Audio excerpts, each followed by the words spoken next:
দরবেশরা যখন ভক্তদের থেকে আলাদা হয়ে যাবে, কারা?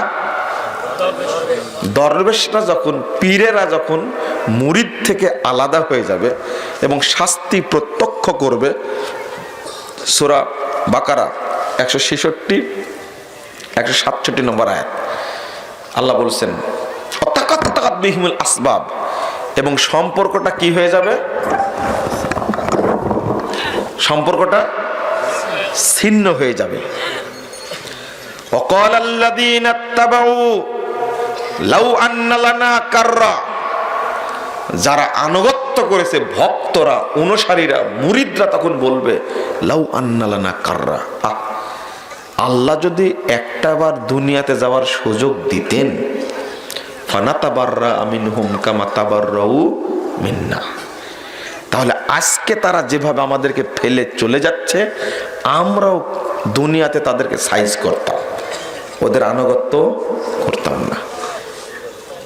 দেখছেন কিয়ামতের মাঠে পীর আর মুরিদের, দরবেশ আর ভক্তের অবস্থা।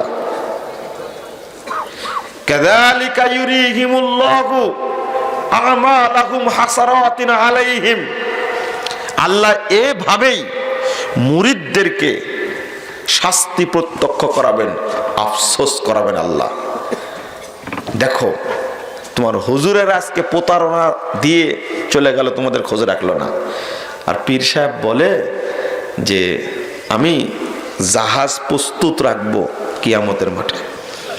কত বড় ভণ্ড বলেন তো দেখি। কিয়ামতের মাঠে পানি থাকবে, এর কোনো হাদিস আছে? তো জাহাজ চলবে কি করে? কত বড় বেয়াদব চিন্তা ভাবনা করেছেন। ওমা হুম বিখারিজিনা মিনান নার, আপনাকে শেষ কথাটা বোঝাতে চাচ্ছি। আল্লাহ বলছেন এই সমস্ত ভক্তরা, অনুসারীরা, মুরিদরা কখনো জাহান্নাম থেকে বের হতে পারবে না, কখনোই না। তখন অবস্থাটা কি হবে? ওমা হুম বিখারিজিনা মিনান নার, তারা জাহান্নাম থেকে কোনোদিন বের হতে পারে না। মানে কোন দরবেশের পূজা করা, কোন আলেমের পূজা করা, কোন বুজুর্গের পূজা করা, পীরের পূজা করা, এটা হলো শিরিকে আকবার, বড় শিরিকের অন্তর্ভুক্ত। যারা বড় শিরিক করে মারা যাবে, তারা কোনোদিন জাহান্নাম থেকে বের হতে পারবে না, কোনোদিন না। আল্লাহ নবী সুপারিশও করবেন না, এমনকি তাদের জন্য কোনো দোয়াও করা যাবে না। একটু কানটা খাড়া করে শোনেন। উফ, আহলে হাদিসদের মর্যাদা যদি জানতো, আপনারা যদি জানতেন, তাহলে নিজেরা সুন্নাতের প্রতি আগ্রহী হতেন। ইমাম শাফি রাহিমাহুল্লাহ বলছেন, ইযা রাআইতু রাজুলাম মিন আসহাবিল হাদিস কান্নী রাআইতুন নবিয়্য সাল্লাল্লাহু আলাইহি ওয়াসাল্লাম হাইয়া, আমি যখন কোনো আহলে হাদিস ব্যক্তিকে দেখি, তখন স্বয়ং মুহাম্মদ সাল্লাল্লাহু আলাইহি ওয়াসাল্লামকে জীবিত অবস্থায় দেখতে পাই। আপনার দিকে তাকালেই মনে হবে আপনার রাসূলের অনুসারী, কিন্তু মনে হয় কি আপনার দিকে তাকালে? না, আপনি বড় একজন সুদখোর, মুখে দাড়ি নাই, টাকনুর নিচে কাপড়টা পরেই থাকেন সব সময়, এটা আপনার কি ভদ্রতা? ইমাম খতিব বাগদাদী রাহিমাহুল্লাহ শারফু আসহাবিল হাদিস গ্রন্থের মধ্যে উফ, এত চমৎকার একটা কথা বলেছেন, কাম মিন মুলহিদিন ইয়ারুমু আন ইয়াখলুতা বিশ-শারিআ মা লাইসা মিনহা আল্লাহু তাআলা ইয়াযুব্বু বি আসহাবিল হাদিস। সেই 392 হিজরিতে জন্ম, সেই সময়ের কথা। কাম মিন মুলহিদিন ইয়ারুমু আন ইয়াখলুতা বিশ-শারিআ মা লাইসা মিনহা, কোন দুষ্কৃতকারী যদি শরীয়তের মধ্যে এমন কিছু তৈরি করে যেটা শরীয়তের মধ্যে নাই, আল্লাহু তাআলা ইয়াযুব্বু বি আসহাবিল হাদিস, আল্লাহ সেই বেদাতকে আহলে হাদিসদের দ্বারা প্রতিরোধ করে থাকে। ওয়াহুমুল কাওয়ামুনা বিআমরিহা ওয়া শানিহা ওয়াল হুফাযু লিআরকানিহা। আহলে হাদিসগণ পৃথিবীতে শরীয়তের রুকুন সমূহের হেফাজতকারী এবং প্রতিষ্ঠাদানকারী। ফাকাদ জাআলা রাব্বুল আলামিন আহলাহু আরকানাশ শারঈয়্যা হুরাসাদ-দ্বীন। তিনি বলছেন আল্লাহ রাব্বুল আলামিনের পৃথিবীতে আহলে হাদিসদেরকে দ্বীনের পাহারাদার হিসাবে নিযুক্ত করেছেন। ভাবতে পারেন কথাগুলো কত চমৎকার। তিনি বলছেন আলা উলাইকা হিজবুল্লাহ ইন্না হিজবাল্লাহি হুমুল মুফলিহুন। বিশ্ববাসী শুনে রাখো, পৃথিবীতে তারাই হলো আল্লাহর নিযুক্ত সেনাবাহিনী এবং আল্লাহর সেনাবাহিনী যুগে যুগে বিজয় লাভ করে থাকে। বলুন আলহামদুলিল্লাহ। শারফ আসহাবুল হাদিস বই আপনি 47-48 পৃষ্ঠা খুলেন, পাবেন শুরুতে কি চমৎকার বক্তব্য। তিনি বলছেন এক জায়গাতে, একটু পরে গিয়ে বলছেন কুল্লু ফিয়াতিন তাতাহাইয়াদু ইলারা ওয়া তারজিউ ইলাইহি ওয়া তাস্তাহসিনু রায়ান ওয়া তাকিফু আলাইহি। প্রত্যেকটি দল পৃথিবীতে যারা আছে সবগুলো নিজের মতামতের উপরে পরিচালিত হয়, তাকেই ভালো মনে করে এবং তার দিকেই ফিরে যায়। সিওয়াই আসহাবিল হাদিস, তবে আহলে হাদিসগণ নয়। আহলে হাদিসগণ মানুষের রায়ের উপরে চলে না, মানুষের মতামতকে 5 পয়সা দাম দেয় না। কেন? ফাইনাল কিতাবা উদ্দাতুহুম। আল্লাহর কোরআন, আল কোরআন হলো তাদের মূল হাতিয়ার। ওয়াস সুন্নাতা হুজ্জাতুহুম। রাসূলের সুন্নাহ হলো তাদের মূল দলিল। ওয়ার রাসূলু ফিয়াতুহুম।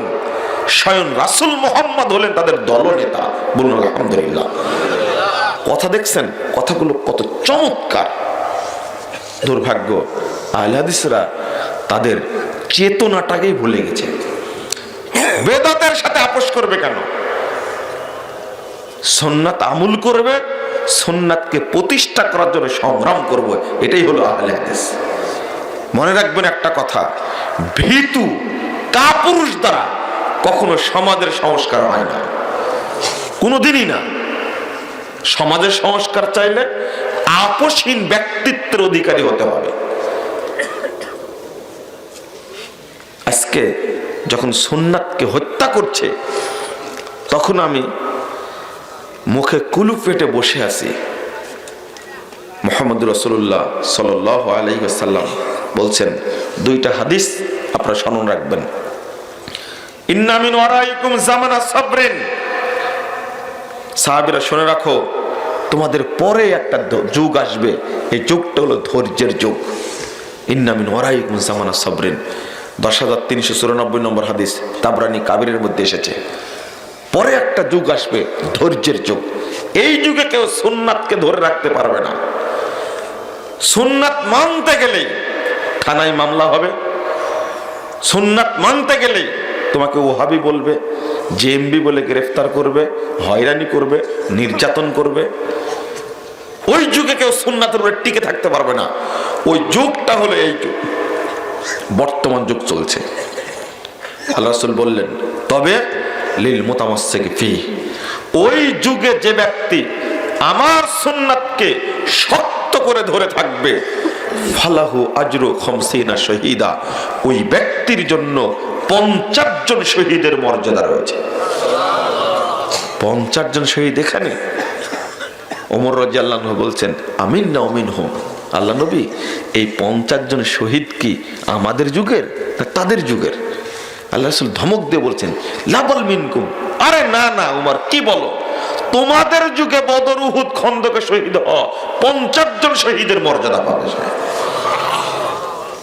আপনি সুন্নাতকে হত্যা করবেন? সুন্নাত আপনার কাছে না থাকুক এই চেষ্টা চালাবেন না। রাসূল সাল্লাল্লাহু আলাইহি সাল্লাম বলছেন, সহিহ মুসলিম প্রথম খণ্ডের 84 পৃষ্ঠা খুলবেন। আল্লাহ রাসূল বলছেন, বাদা আল ইসলামু গরিবান ওয়া সায়াউদু কামা বাদা ফাতুবা লিল গুরাবা। ইসলামের শুরু হয়েছিল অল্প সংখ্যক মানুষের মধ্যে দিয়ে, ইসলাম আবার চলে যাবে অল্প সংখ্যক মানুষের মাঝে।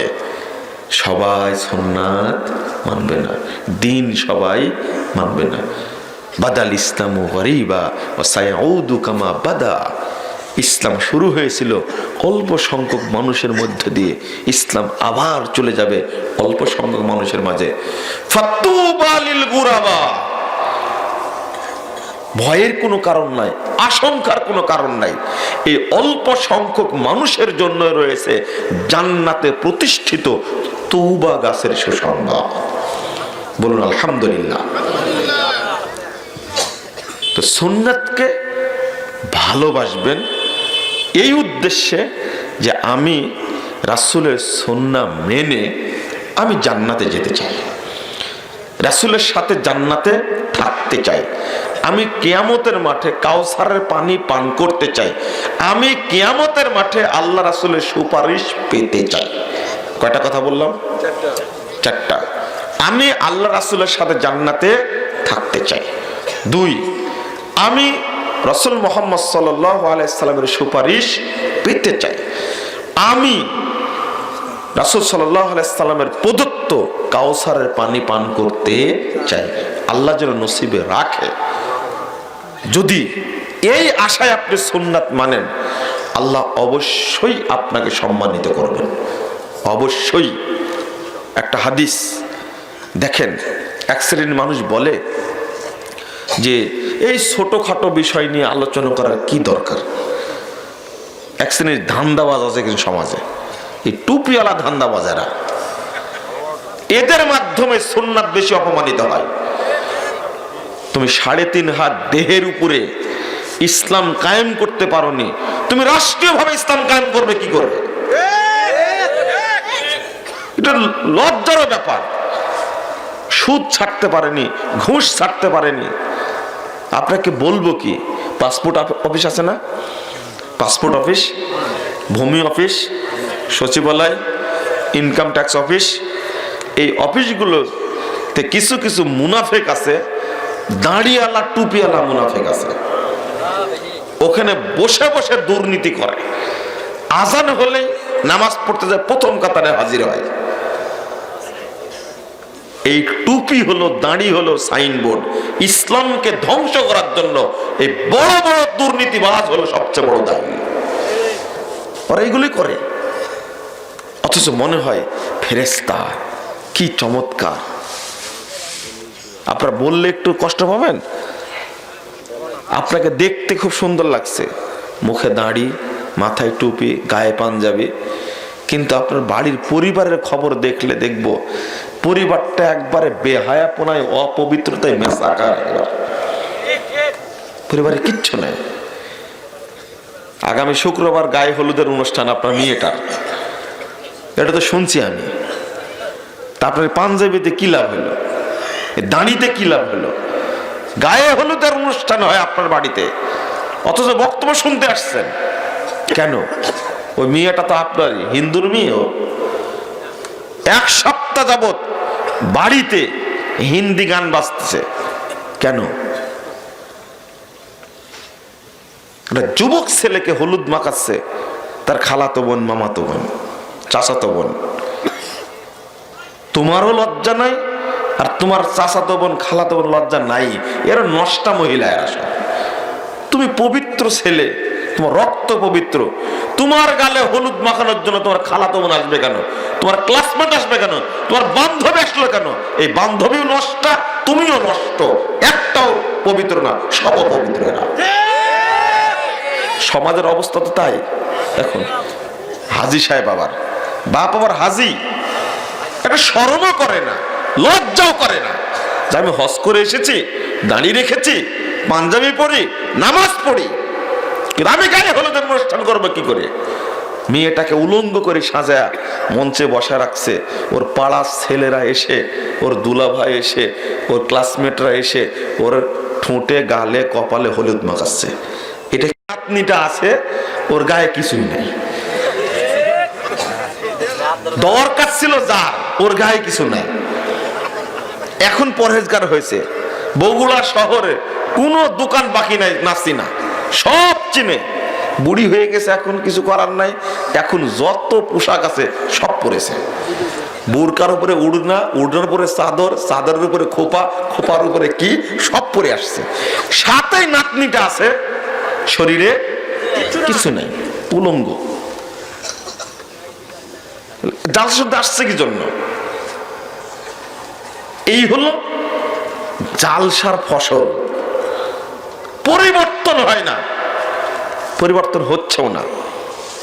লজ্জায় শরমে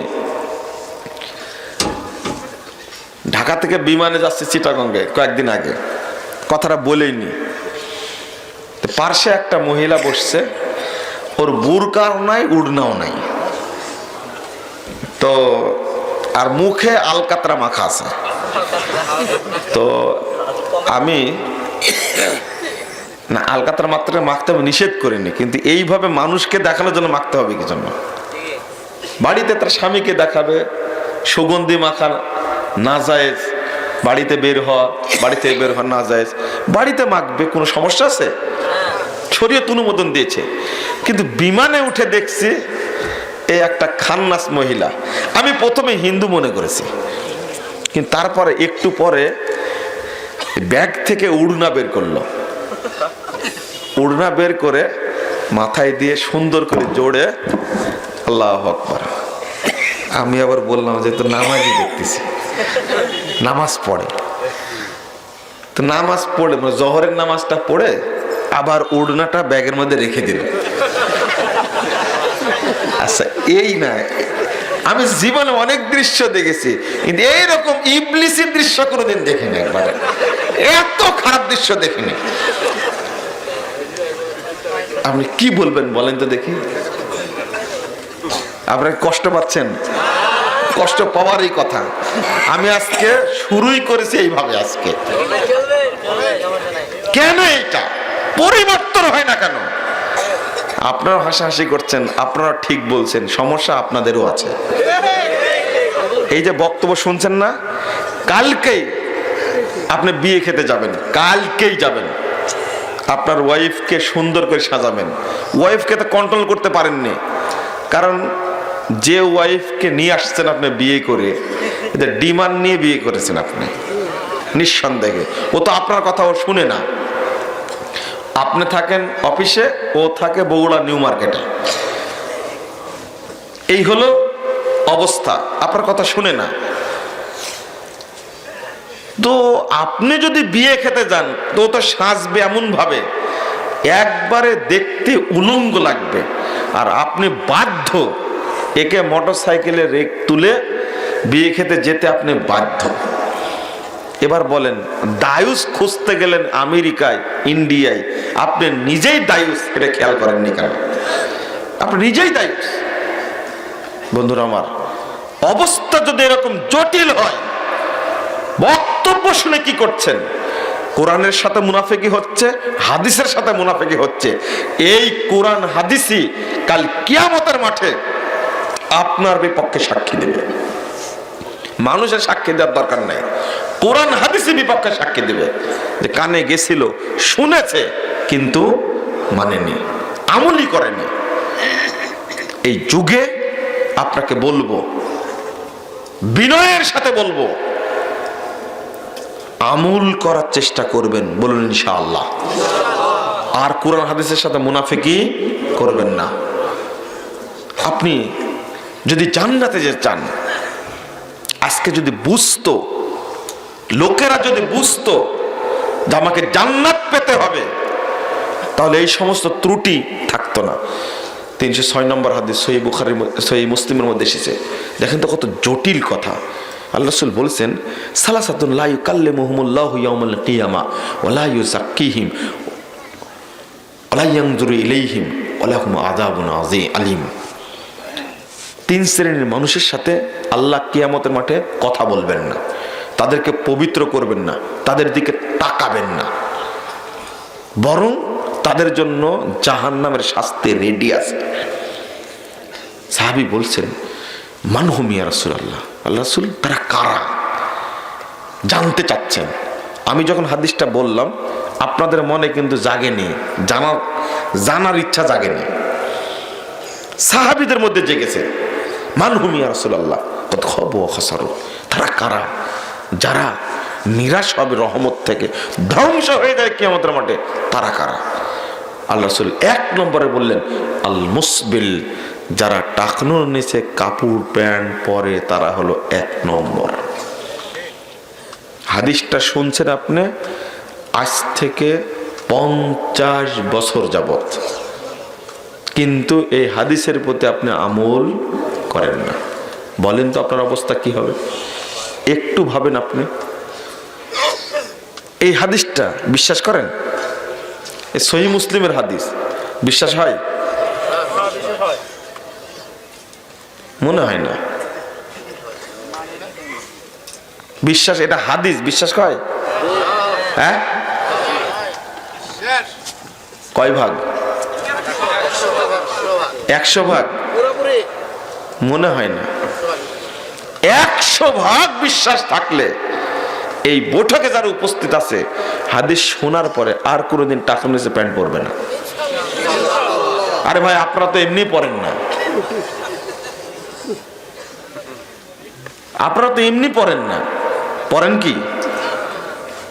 কিন্তু অনেকে আছে যারা ইনশাল্লাহ বলবে না, মানে তাদের একটা সমস্যা, হাদিস পৌঁছে গেছে আর মুনাফিকি করার কোনো সুযোগ নাই। জানতে পারলেন এটা হবেই নিশ্চিত, এতে কোনো সন্দেহ নাই, হবে এটা। হাদিস যেটা, কোরআন যেটা এসেছে আপনাকে 100% বিশ্বাস করতে হবে। যা শুনেছেন তা বিশ্বাস করতে হবে। রাসূল সাল্লাল্লাহু আলাইহি ওয়াসাল্লাম বলছেন, সালাসাতুন কদ হারামাল্লাহু আলাইহিমুল জান্নাহ, 5372 নম্বর হাদিস। 3 শ্রেণীর মানুষের উপরে আল্লাহ জান্নাতকে হারাম করেছেন। কয় শ্রেণীর? 3 শ্রেণীর। নাম্বার 1 মুদমিনুল খামার, যারা নেশা জাতীয় দ্রব্য পান করে তাদের উপরে জান্নাত হারাম। এবার কি হবে? মদখোর, গাঁজাখোর, চুয়ানিখোর, ফেন্সিডিলখোর, ইয়াবাখোর, বিড়িখোর, সিগারেটখোর, জর্দাখোর, কুলখোর, আলাপাতাখোর, যত মাদক দ্রব্য আছে যারা সেবন করে আল্লাহর নবী বলেছেন তাদের উপরে জান্নাত হারাম। যে হুজুর ফতোয়া দিয়েছে বিড়ি খাওয়া মাকরু, এই হুজুর বেহায়া হুজুর। জর্দাখোর, গুলখোর হুজুর ফতোয়া দেওয়ার কারণে বিড়ির ফতোয়াটা হালকা হয়ে গেছে। এটা প্রতারণা মনে করবেন, অসম্ভব, হারাম, এতে কোনো সন্দেহ নাই। ওটা যে নিশা, ওটা যে নিশা, এতে কোনো সন্দেহ নাই। দুর্ভাগ্য। আবার ভদ্রলোকরা বলে, যারা দোকান করে তারা বলে যে আমরা খাইনি, বিক্রি করি, সমস্যা নাই। এটা আর এক প্রতারক। আল্লাহ নবী বললেন, 3488 নম্বর হাদিস আবু দাউদের মধ্যে এসেছে, ইন্নাল্লাহা আযজা ওয়া জাল ইযা হারামা আকলা শাইইন ফাহারামা আলাইহিম সামানা। আল্লাহ যখন কোন বস্তুকে খাওয়া হারাম করেন তখন তার ব্যবসাকেও হারাম করে দেন। ব্যবসা হারাম। দেখেন, যত পানের দোকান আছে সব দোকানে জর্দা আছে, সব দোকানে বিড়ি আছে, সিগারেট আছে। 12 মাস বিড়ি বিক্রি করে যদি 12 টাকা লাভ হয়, পুরো ব্যবসাটাই হারাম, তার অবশ্যই হারাম। ফতোয়া যেটা হুজুর দিয়েছে, হুজুরও বেহায়া আছে। একদিন বলছে গুল যে হারাম, এটা জানেন তো? উল্টা বলছে, গুল খেয়ে কেরাত করলে সালাতে কেরাতটা সুমধুর হয়। বলছে তোমার ওযু নাই, খেয়াল করেছো তুমি? তোমার কেরাত সুমধুর হয়ে কি করবে? গুল মুখে দিয়ে সালাত শুরু করলে ওযু আছে ওর? তাহলে আরে শরমও লাগে। মানে নেশা করতে করতে ব্যাকুব হয়ে গেছে, একেবারে লজ্জাও নাই। এই জন্য সুযোগ পেয়েছে। 2 নম্বর হলো আক্কু, পিতা মাতার অবাধ্য, তারা জান্নাতে যাবে না, তার উপর জান্নাত হারাম। 3 নম্বর হলো দায়ুস আল্লাযী ইকুররু ফি আহলিল খাওয়াস, দায়ুস ব্যক্তির উপরে জান্নাত হারাম, যার পরিবারে পর্দার কোনো গোষ্ঠী নেই। ডিশ লাইন যার বাড়িতে আছে, আগে তো অজুহাত দেখাতেন যে আমরা পিস টিভি দেখি, এখন কি টিভি দেখেন? এখন যারা স্টার জালসা দেখেন এখন, তাই না? এখন কি দেখেন? টিভি তো কিনেছিলেন ঝুঁকে পড়ে সেই সময়ে পিস টিভি দেখার জন্য, এখন কি দেখেন? ঈমান নাই, দায়ুসে ভর্তি হয়ে গেছে একেবারে। বন্ধুরা আমার, এই কথাগুলো বলার উদ্দেশ্য ছিল আমার, আপনি আমি কোরআন হাদিসের সাথে মুনাফিকি করব না, অবশ্যই করব না, ইনশাআল্লাহ। বলুন ইনশাআল্লাহ। আল্লাহ তুমি আমাদের কবুল করো। রাসূলের সুন্নাহ মেনে আমরা জান্নাতে যেতে চাই। আল্লাহ রাব্বুল আলামিন বলছেন সূরা তাওবা 31 নম্বর আয়াত, ইত্তাখাযু আহবারাহুম ওয়া রুহবানাহুম আরবাবাম মিন দুনিল্লাহ। ইহুদি খ্রিস্টানরা তাদের আলেমদেরকে এবং ধর্মযাজকদেরকে রব হিসাবে গ্রহণ করেছে আল্লাহকে বাদ দিয়ে। কারা? ইহুদি খ্রিস্টানরা তাদের আলেমদেরকে রব হিসাবে গ্রহণ করেছে আল্লাহকে বাদ দিয়ে। তো এই আয়াতটার শানে নজুল আছে। আল্লাহ রাসূল যখন পড়ছিলেন তখন আদি ইবনে হাতেম তায়ের ছেলে আদি আল্লাহ রাসূলের কাছে এসেছে যখন, তখন দেখছেন আল্লাহ রাসূল পড়ছেন ইত্তাখাযু আহবারহুম ওয়া রুহবানাহুম আরবাবাম মিন দুনিল্লাহ। আয়াতটা যখন পড়ছেন তখন আদি বুঝে গেছেন। আদি ইবনে হাতেম বলছেন, কি পড়ছেন আপনি? লাসনা না'বুদুহুম, আমরা তো তার ইবাদত করি না তাদের। কি পড়ছেন আপনি? এই হাদিসটা আছে 20,847 নম্বর হাদিস, আর সুনানুল কুবরার মধ্যে এসেছে বাইহাকির। আল্লাহ রাসূল বললেন আদিকে, আদি তোমরা যখন তোমাদের আলেমরা যা বলে, যেটাকে হালাল বলে, সেটা গ্রহণ করো না, অথচ ওইটা আল্লাহ হারাম করেছেন। তোমাদের আলেমরা যাকে হালাল বলে তোমরা গ্রহণ করো না, অথচ আল্লাহ সেটাকে হারাম করেছেন। তখন আদি বলছেন, বলা হ্যাঁ আপনি ঠিকই বলেছেন, আমাদের আলেমরা যেটাকে হারাম বলে আমরা গ্রহণ করি, যেটাকে হালাল বলে সেটা গ্রহণ করি। আল্লাহ রাসূল বললেন ফাতিলকা ইবাদাতুহুম লাহুম, আরে আদি এটাই তো তাদের ইবাদত করা। বুঝেননি কথা? মানে কোরআন হাদিসে নাই, এইরকম কথা যে বলেছে ওই ব্যক্তির অনুসরণ করার অর্থই হলো তার ইবাদত করা। আচ্ছা আমরা কি মুহাম্মদের ইবাদত করি? হ্যাঁ, কার ইবাদত করি? আল্লাহর। তো মুহাম্মদের কথা মানি না, তো তারই তো ইবাদত হয়।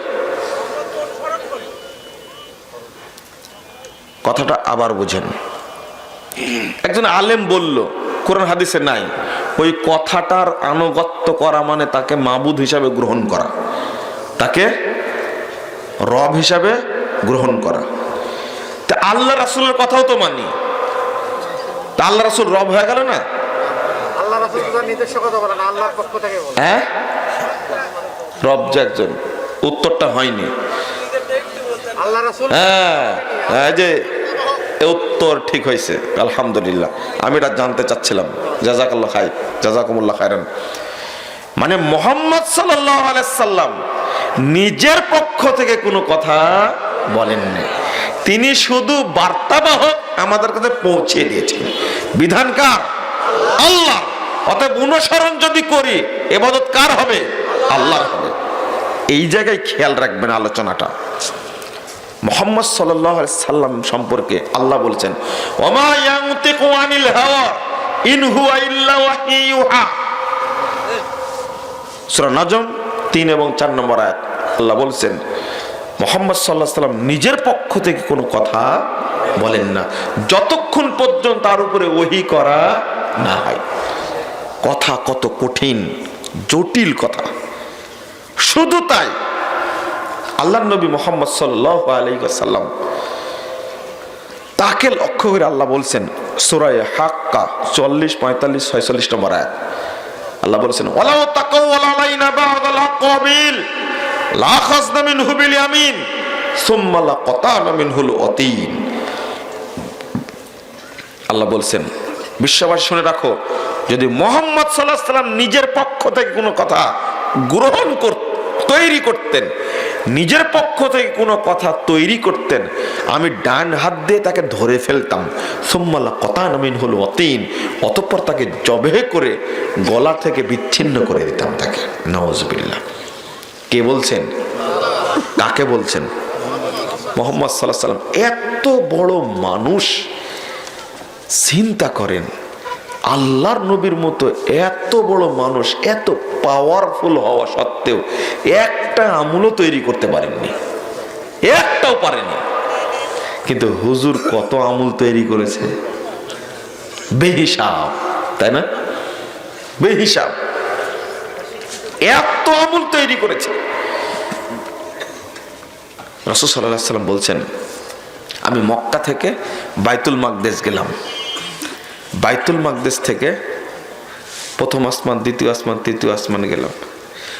ফিরে আসার পথে, ফিরে আসলাম যখন, তখন আমাকে বিদায় জানানোর জন্য বাইতুল মাকদেসে পৃথিবীতে যত নবী এসেছিলেন সবাই উপস্থিত হয়েছে।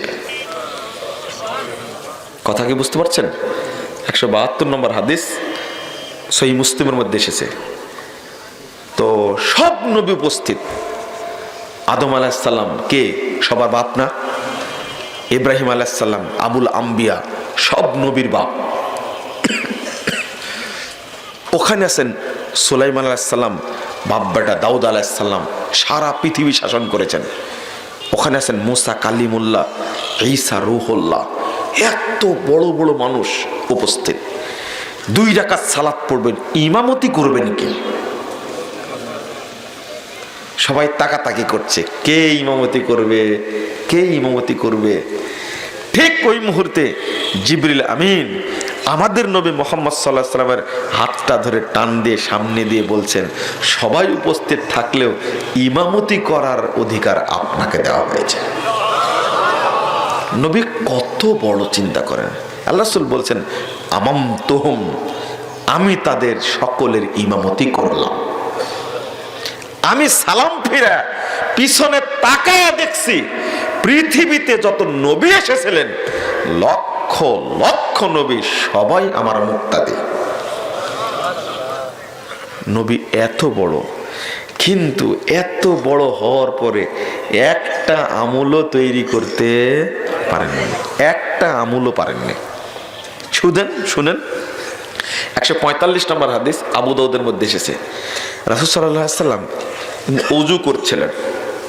ওযু করার সময় মুখ ধুয়ে এক চুল্লু পানি নিয়ে দাঁড়ের নিচে দিচ্ছেন এইভাবে। এই হাদিসটা তো আপনারা আমলি করেন না, আমলি করেন না এই হাদিসটা। এমনি তো হাত তুলবেন না আপনারা, আমল না করেও কি হাত তুলবেন আপনারা? হ্যাঁ, আচ্ছা হাত তুলেন তো দেখি, এই আমলটা কে কে করেন?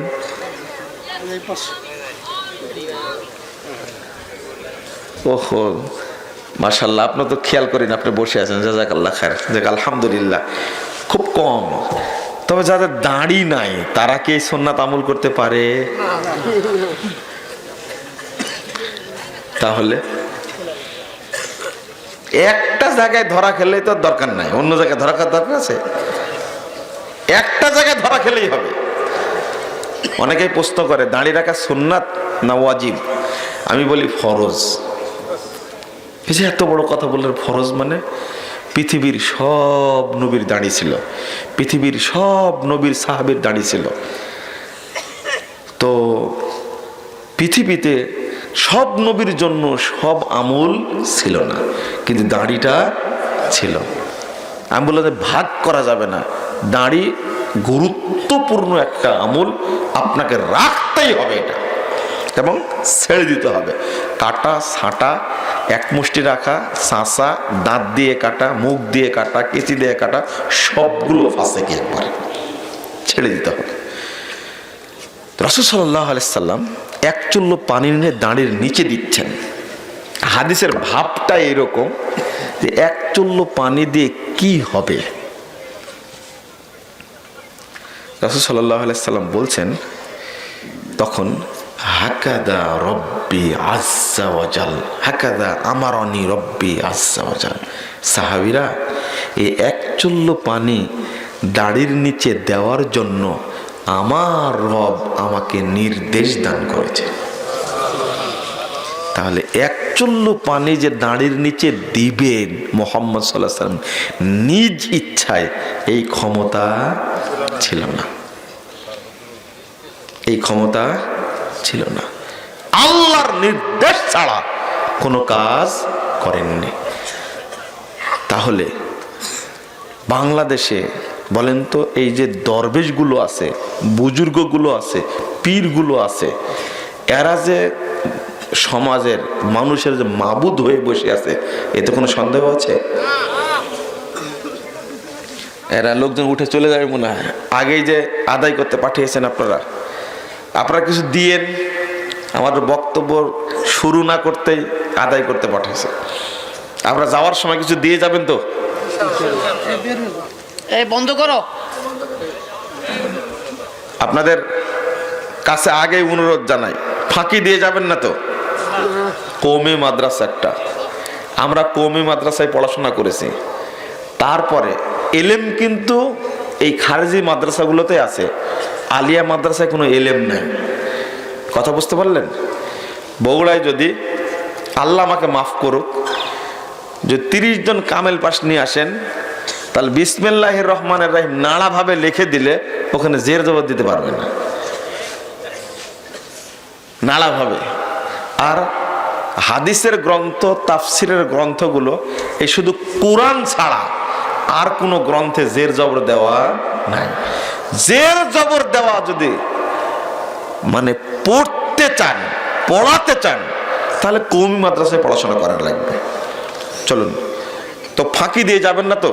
ইনশাআল্লাহ 1 টাকা হলেও দিয়ে যাবেন তো? ইনশাআল্লাহ, ইনশাআল্লাহ। আল্লাহর নবী মুহাম্মদ সাল্লাল্লাহু আলাইহি সাল্লাম যদি কোনো কথা নিজের পক্ষ থেকে বলতেন, তাহলে তিনিও মাবুদ হয়ে যেতেন, তাই না? বিধান দেওয়ার মালিক কে? আল্লাহ। এটা তো বিশ্বাস করেন। তাহলে যদি হুজুর বিধান দেয় আর ওইটা যদি মানেন, তাহলে রব হুজুর হলো না আল্লাহ হলো? কি বুঝলে? এতক্ষণ বুঝায় এটা বলাফল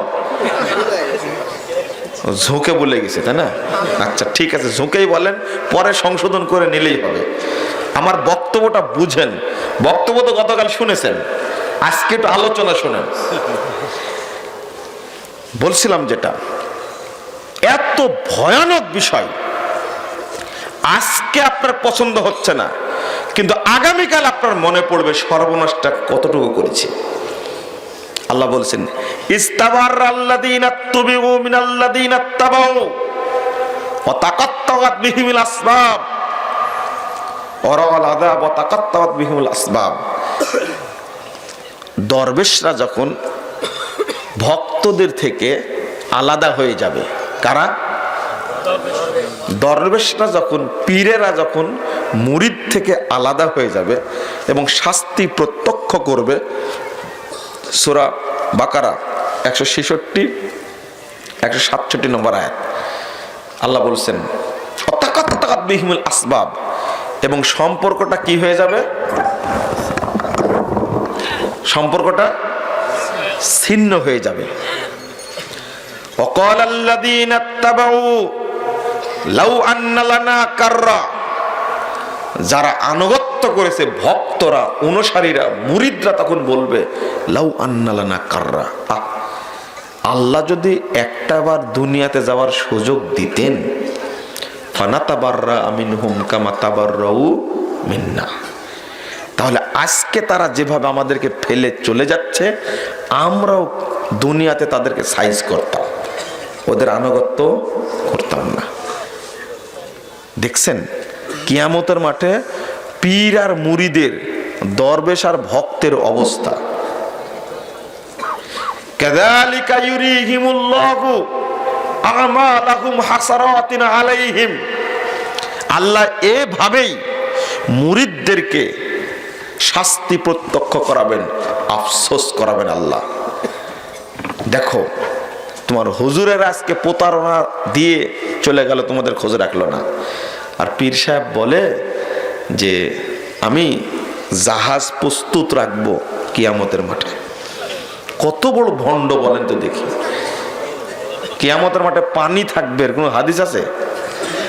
তো জাহাজ চলবে কি করে? কত বড় বেয়াদব চিন্তা ভাবনা করেছেন।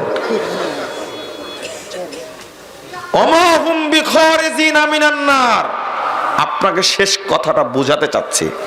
আল্লাহ বলছেন এই সমস্ত ভক্তরা, অনুসারীরা, মুরিদরা কখনো জাহান্নাম থেকে বের হতে পারবে না, কখনোই না। তখন অবস্থাটা কি হবে? অমাহুম বিখারিজিনা মিনান নার।